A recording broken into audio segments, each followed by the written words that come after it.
Saudara-saudari terkasih dalam Kristus, hari ini Selasa 7 Oktober 2025 merupakan peringatan wajib Santa Maria Ratu Rosario. Bacaan dibawakan oleh Valentinus Geri, Mazmur dilantunkan oleh Michael Kirieko, dan renungan ditulis oleh Julius Andrianto. Selamat menekuni Sabda Allah. Mari berziarah dalam pengharapan untuk dunia yang lebih baik.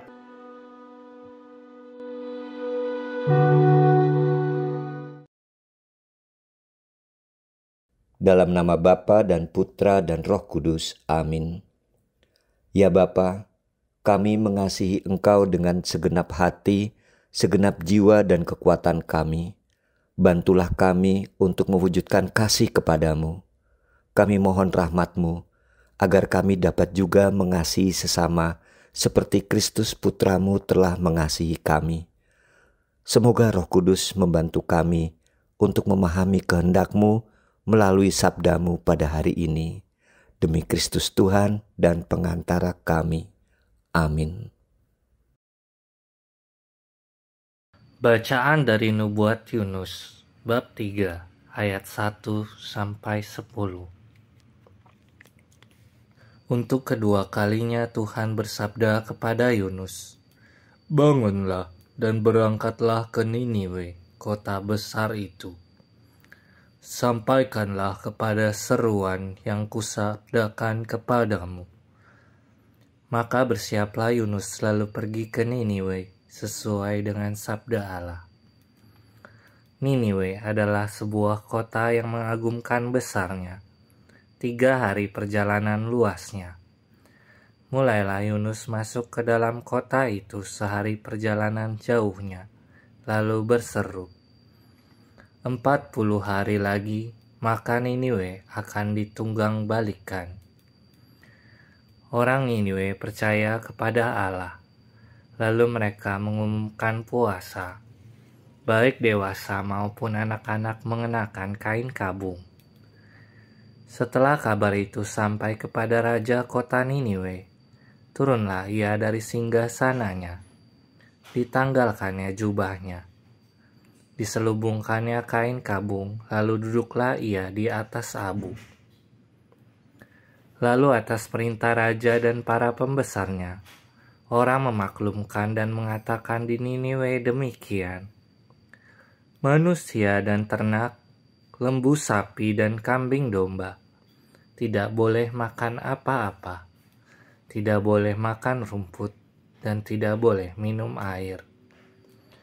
Haruslah semuanya, manusia dan ternak, berselubung kain kabung, dan berseru dengan keras kepada Allah.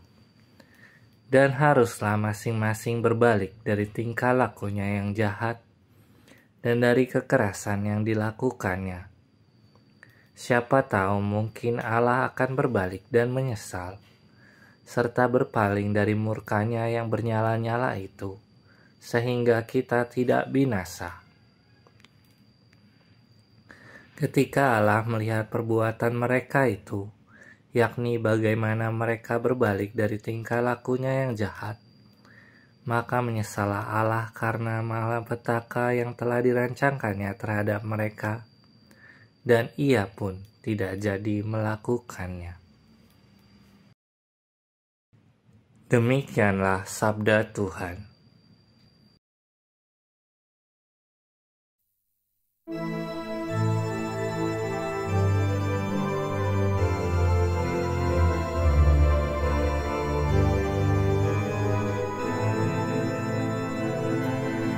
Jika engkau mengingat-ingat kesalahan, ya Tuhan, siapakah yang dapat tahan?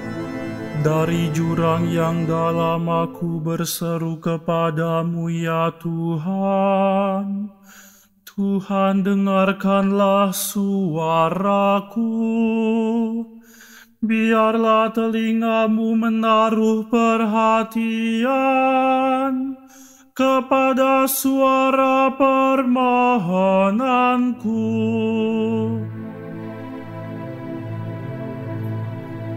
Jika engkau mengingat-ingat kesalahan, ya Tuhan, siapakah yang dapat tahan?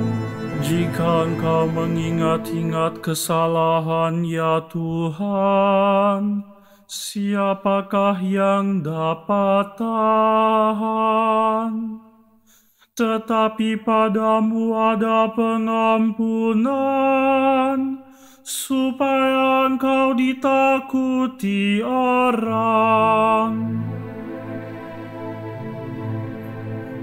Jika engkau mengingat-ingat kesalahan, ya Tuhan, siapakah yang dapat tahan? Berharaplah kepada Tuhan, hai Israel, sebab pada Tuhan ada kasih setia, dan Ia banyak kali mengadakan pembebasan. Dialah yang akan membebaskan Israel dari segala kesalahannya.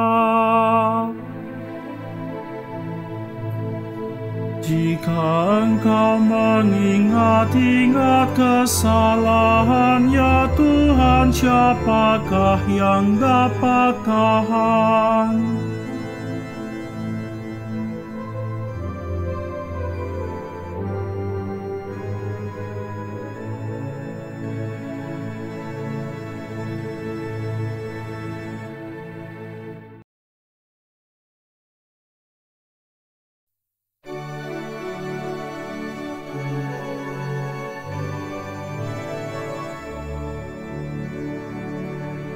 Haleluya, haleluya. Berbahagialah yang mendengarkan sabda Tuhan dan melaksanakannya. Haleluya, haleluya.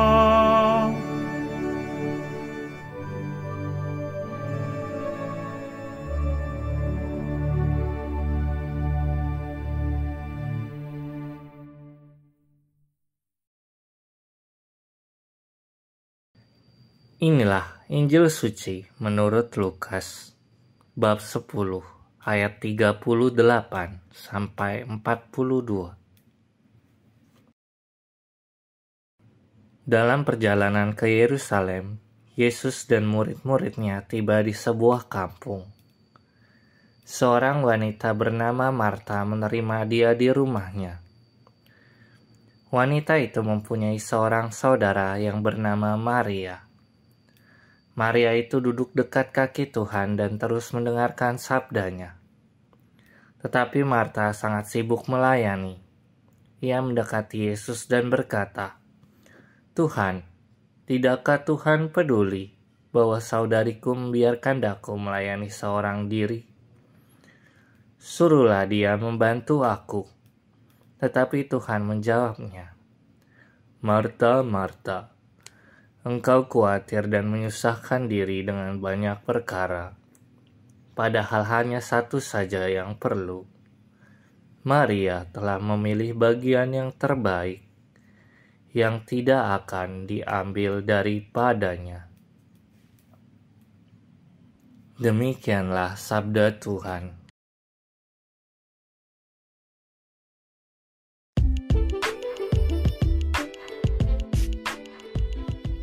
Sediakanlah ruang bagi Allah. Renungan dibawakan oleh Julius Andrianto.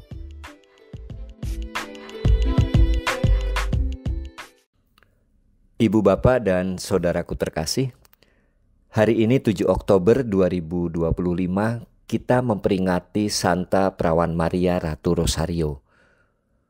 Hari ini inspirasi kisah Marta dan Maria sungguh mengingatkan kita pada sosok Bunda Maria. Bunda Maria adalah teladan iman yang mengajarkan kita untuk selalu menempatkan Yesus sebagai pusat hidup. Dalam doa Rosario, kita bukan hanya mengulang doa-doa yang indah, tetapi masuk dalam sebuah permenungan misteri kehidupan Yesus bersama Maria. Doa Rosario menuntun kita untuk bersikap seperti Maria dalam Injil yang kita dengar tadi. Ia duduk dengan tenang, merenungkan karya keselamatannya, menyimpan semua firman, semua pesan dalam hatinya. Marta dan Maria, dua bersaudari, menerima kehadiran Yesus di rumah mereka. Kita lihat tadi, Marta sibuk dengan berbagai pekerjaan, sementara Maria duduk di dekat kaki Yesus untuk mendengarkan sesuatu dari Yesus. Yesus singgah di rumah Marta dalam rangka perjalanan panjang yang mungkin sungguh melelahkan menuju Yerusalem, di mana di kota Yerusalem itu ia akan mengalami sengsara, wafat, dan tentu kebangkitannya. Maka sangatlah logis jika pada saat itu kita pun ada bersama Marta dan Maria, juga ingin sekali mendengarkan apa yang menjadi kehendaknya, mendengarkan apa yang diucapkannya dengan duduk manis di dekat Yesus. Dan Yesus menegur Marta dengan lembut, menegaskan bahwa Maria telah memilih bagian yang terbaik, yakni mendengarkan firman Tuhan. Namun manusiawi juga sikap Marta kalau kita juga sebagai Marta. Misalnya kita juga bangga rumah kita dikunjungi Yesus kala itu. Kita akan juga menyiapkan segala sesuatu sebaik mungkin untuk tamu yang satu ini. Dengan lembut, Yesus mengingatkan kepada kita juga melalui Marta bahwa yang terutama adalah memberi ruang bagi Allah, yang tentu akan membentuk hati kita semakin dekat dengan Allah. Nah, pertanyaan kita hari ini, ruang apa? Ruang seperti apa yang akan kita siapkan bagi Allah dalam konteks kehidupan kita masing-masing? Menyediakan ruang bagi Allah tentunya ada sebuah tujuan, yaitu untuk memahami kehendaknya, kemudian juga memahami sungguh karyanya dalam hidup kita. Kalau pada kisah tadi Maria duduk di dekat kaki Yesus, maka ruang yang kita ciptakan itu nanti adalah secara pribadi untuk menemukan kepekaan kita terhadap kehadiran Allah dalam kehidupan kita. Dan tentunya kehadiran itu membawa damai, membawa sejahtera, seperti zaman dahulu kehadiran Yesus dalam kehidupan para murid. Sehingga tidak perlu lagi kita takut atau khawatir dalam hidup ini. Ibu, bapak, dan saudaraku terkasih, tentunya di tengah-tengah kesibukan dan rutinitas harian kita, semoga kita juga tetap punya hati dan waktu untuk melakukan segala sesuatu yang perlu untuk perkembangan iman dan hidup rohani kita. Kita juga harus menyediakan ruang bagi Allah. Secara khusus juga kita berdoa bersama juga dengan seluruh keluarga ataupun doa-doa pribadi dan juga sebuah tindakan nyata yang merupakan perwujudan iman kita untuk membantu sesama yang membutuhkan. Seperti hari kemarin, kita diajak oleh Yesus untuk belajar mengasihi sesama dengan kisah orang Samaria yang murah hati. Kita semua diminta juga untuk bertindak tanpa batas, dengan menekankan bahwa sesama itu adalah setiap orang yang kita jumpai. Tidak ada perbedaan di situ. Semoga kita semakin menyediakan tempat bagi Allah dalam keseharian kita dan melakukan yang terbaik untuk kemuliaan-Nya. Amin. Marilah kita berdoa. Ya Bunda Maria, Ratu Rosario, tuntunlah kami untuk selalu memilih bagian yang terbaik. Dampingilah kami dalam kesibukan di dunia ini, agar tidak melupakan hal yang utama, yaitu relasi kami dengan Allah. Mohonkanlah rahmat kekuatan dan damai sejahtera bagi keluarga, bagi gereja dan dunia ini. Semoga bersama dengan Engkau, kami selalu bersatu dengan Yesus Putramu. Dialah jalan, kebenaran dan hidup kami. Amin. Dalam nama Bapa dan Putra dan Roh Kudus. Amin.